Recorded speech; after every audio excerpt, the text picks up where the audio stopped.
اعوذ باللہ من الشیطان الرجیم بسم اللہ الرحمن الرحیم الحمدللہ رب العالمین والعاقبۃ للمتقین والسلام علی سید المرسلین اما بعد فاعوذ باللہ من الشیطان الرجیم بسم اللہ الرحمن الرحیم السلام علیکم ورحمۃ اللہ وبرکاتہ۔ معزز ناظرین، کیسے ہیں آپ سب؟ مجھے امید ہے کہ آپ سب خیریت سے ہوں گے اور آپ کی طبیعت بالکل ٹھیک ہوگی۔ چلیے کرتے ہیں ویڈیو کا باقاعدہ آغاز۔ نماز عصر کے بعد دولت والی جو سورت ہر روز صبح تین مرتبہ یعنی کہ تین مرتبہ پڑھ لیں، انشاءاللہ پیسے گنتے گنتے آپ تھک جائیں گے، رزق ساتھ نسلوں تک رہے گا انشاءاللہ عز و جل۔ آپ نے کرنا کچھ اس طرح ہے کہ نماز عصر جب آپ نے پڑھ لینی ہے، یعنی کہ نماز عصر کی جو ہے وہ قسم کھائی ہے اللہ تعالیٰ نے قرآن مجید میں، والعصر ان الانسان لفی خسر، یہ والی آیات آپ نے ضرور پڑھی ہوگی۔ تو اللہ تعالیٰ نے عصر کی قسم کھائی ہے، یعنی کہ مجھے زمانے کی قسم انسان ایک بہت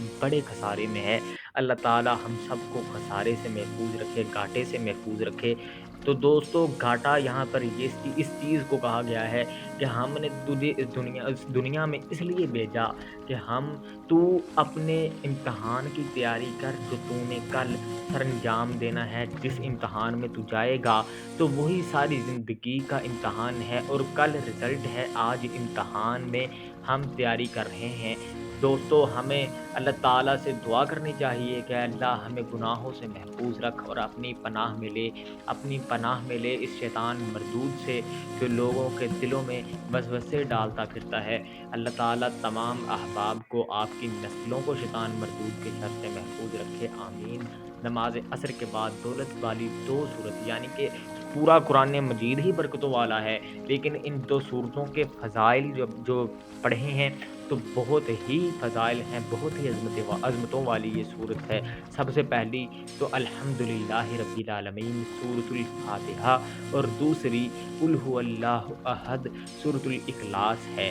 میں نے یہ پہلی آیات اس طرح پڑھی ہیں کہ ہمارے معاشرے میں، ہماری سوسائٹی میں یہ رواج ہے، یعنی کہ اس چیز کو سمجھا جاتا ہے کہ ہم الحمدللہ یعنی کہ پہلی آیت سے صورتوں کو یاد رکھتے ہیں۔ کچھ بھائیوں کو پتہ نہیں ہوگا سورۃ الاخلاص کسے کہتے ہیں، کہ قل ھو اللہ احد پہلے بھی کہہ دیا اور اب بھی آپ کو سمجھا رہا ہوں۔